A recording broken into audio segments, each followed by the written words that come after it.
Hi, I'm Nikki Lowe, and welcome to the Wisdom for Working Mums podcast show, where I share insights and interviews that support women to combine their family, work, and life in a more successful and sustainable way.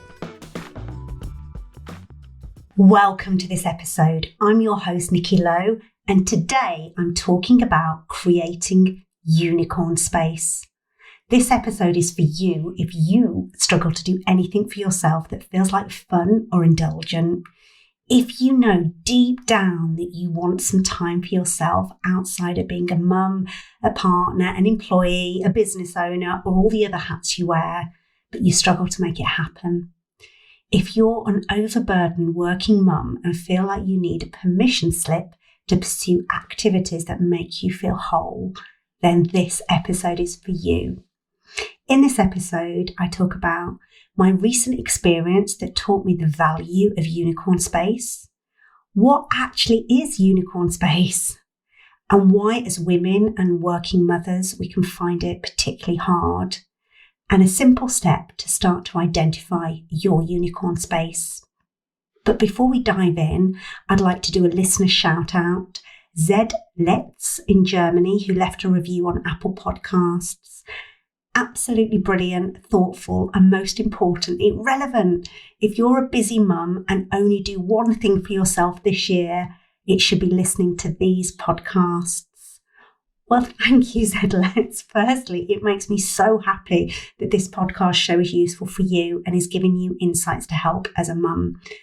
Thank you for choosing to listen, as I'm always aware that there are a million different ways you can spend your precious time. And it means the world to me that you choose to listen to this show. If you're listening to this and you've not yet left a review, it would be amazing if you did. You can head over to iTunes or wherever you listen to your podcast, rate the podcast and leave a review there. Not only does it help me to continue to create really useful and relevant episodes for you, but it also helps more working mums like you to benefit from the show, because the more review the show gets, the higher in the rankings it gets shown and the more people who get to see it. It's as simple as that. So now back to creating unicorn space. This podcast came about after I got accepted to do a charity challenge earlier this year.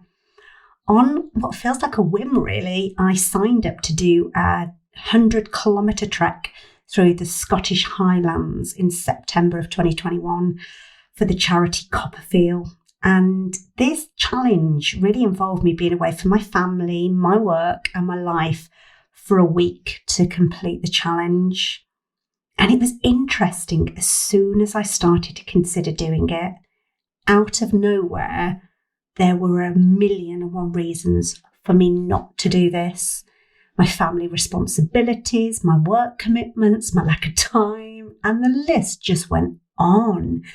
You know, leaving my children for a week to do this for fun because I wanted to, not because I needed to. It triggered lots of feelings of selfishness and guilt for even considering entering. You know, who would look after the children? What would people think? Who was I to take time away from my life to do this? And when I told people I was going on this charity challenge, I can't tell you how many people I encountered who said, but who's going to look after your children? You know, a simple and valid question, but one that felt like it was really loaded.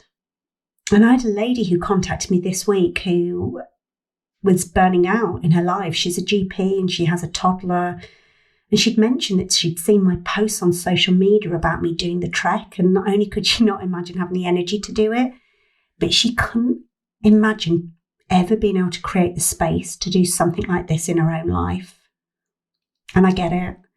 It seems that what I'd stumbled across is the issue of unicorn space. And we're seeing other people struggle with it too. So what actually is unicorn space? Unicorn space is a term that was coined by Eve Rodsky in her acclaimed New York Times bestseller and Reese Witherspoon's book club pick, a book called Fair Play. Eve urged women to rebalance their domestic responsibilities and reclaim time for themselves in this book. And if you've not yet listened to my interview with Eve, it's a must listen. Honestly, it's one of my favourite interviews I've ever done. If you head over to wisdomforworkingmums.co.uk/45, you can find it there. And it's basically episode 45 on wherever you get your podcasts.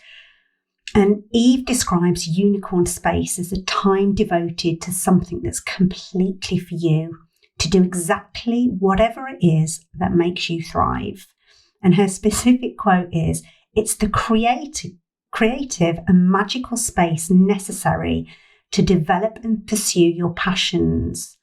But like the mythical animal, it doesn't effing exist until you discover or reclaim it." And I love that. It really captured for me what this unicorn space is. It feels mythical because it feels like it's just not possible, but it isn't possible until we realise what's getting in the way of us achieving it. And Eve makes the point that everyone needs to have their own unicorn space, but for so many of us, it can feel way beyond our reach. And there were 1,000,001 reasons why this trek was beyond my reach. I told myself, not now. When my children are older, when I'm less busy, when I'm fitter, when I felt less tired, when life felt a bit easier. And I bet you can relate to that in terms of pursuing things in your life that you might want. So why, as women, and particularly as mothers, do we find creating unicorn space so hard?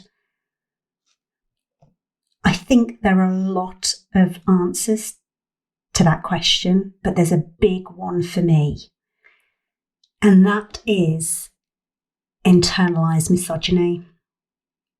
I was blind to this before becoming aware of it. And once you see it, you can't not see it.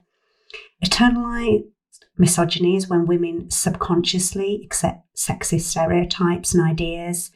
It's kind of like a byproduct of years of oppression of women, and it seeps under your skin and affects how women view themselves and view the women around them. Women that experience internalized misogyny tend to minimize the value of women, and it alienates women from each other and kind of propagates this sexist notion. And I realised that I'd somehow stopped valuing my own time once I became a mother. I kind of bought into this unconscious belief that good mothers devote all her time when she's not working to her children. And then there was even kind of the dollop of guilt around, well, actually, I should be spending all my time with my children. I shouldn't even be at work. And that kind of, if I was successful in my life, the only way to achieve that is if my children are happy, my house is clean, and I look good. And kind of anything that's important for me outside of that just kind of wasn't part of that unconscious model. And I think it was Caitlin Moran who highlighted in her book, How to Be a Woman, that you've only got to go into the magazine aisles of any store to see this challenge really play out. Men's magazines tend to be dedicated to their hobbies, golf, football, cycling, fishing, and kind of that list goes on. But the women's magazines are dedicated to having a beautiful home and looking good. And there's nothing wrong with those things, but they're not hobbies or interests. They're more to do with the standards that we have to live up to. So it's no wonder that we don't kind of find the time and give ourselves permission for hobbies or interests when our culture and society doesn't really value us doing that as women and mothers. So earlier this year, when I realised I was postponing my life with I'll do it when, with this charity challenge, I realised that unless I took the leap to reclaim my unicorn space, my life was just going to pass me before my eyes. And I realised that my life can't be paused or delayed until everything is exactly how I think it should be to start to live it fully. This is my life. It's happening right now and right before my eyes. And losing my dad this summer has reminded me that sometimes that later becomes never, and that actually you lose your chance to do it. So whilst there were 1,000,001 reasons that kept popping into my mind that the charity challenge just wasn't a good time, I thought I'm going to do it anyway. And Eve Rodsky reminds us that we can be tricked into thinking that we have unicorn space already. but it's not like going to yoga or a spin class or relaxing with a good book. Those things are essential, but they're self-care. But it doesn't count as unicorn space.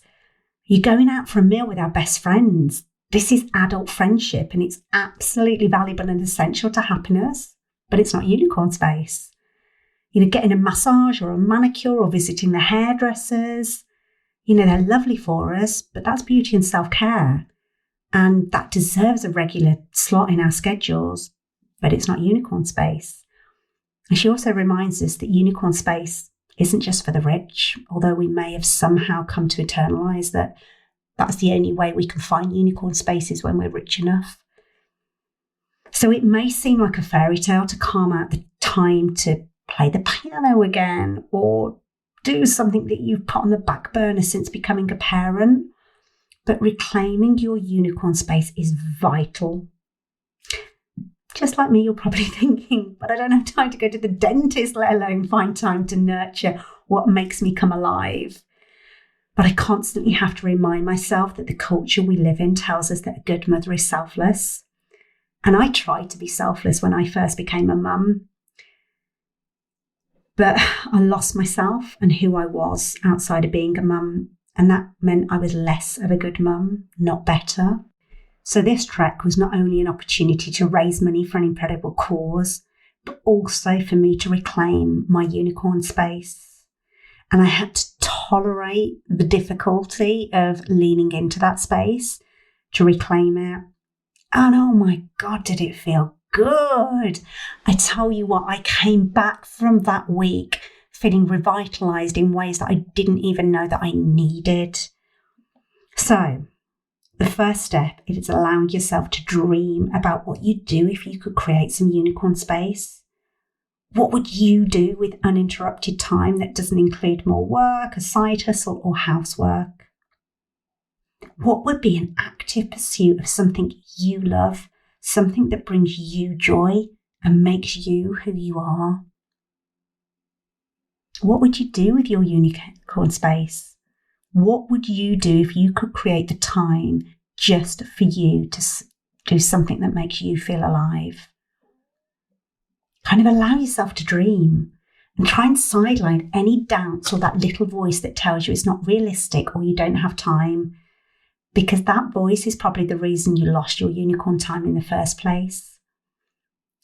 Give yourself permission to let your desires resurface and let them be known. And if you struggle to identify that one magical thing that gives you a natural lift, perhaps these will help you. Just think about what gets you excited and think about them in terms of these H's. It could be your hands, your heart, your head, or something higher. So your hands might be something about building or making or crafting or cooking or baking or drawing or painting or gardening or designing. Your heart could be about connection. That might be about volunteering, about charity work, politics, animals, travel, music, the arts. Or it could be around heart as in pumping. It could be about adventure. It could be about surfing, rock climbing, skydiving, skiing, cycling. It could be about head, which could be about learning or teaching or writing. It could be something that's a higher pursuit that could be around a religious pursuit, meditation, spiritual teaching and learning. And just check in with yourself. Is this truly your unicorn space? Does it truly make you feel alive? And if you're stuck, just take some time to think on it. It'll come to you, I promise. Identifying it is the first step. And I'd love to hear from you. Drop me a note once you've identified it and let me know. And together we can start to make our dreams a reality, despite the 1,000,001 reasons telling us why we can't. And I'm delighted to say that Eve Rodsky will be joining me on my podcast again in 2022 to talk about her new book, Find Your Unicorn Space, which is on general release on the 28th of December of this year. Until next time, take care and thanks for tuning in. If you've enjoyed this episode of Wisdom for Working Mums, please share it on social media and with your friends and family.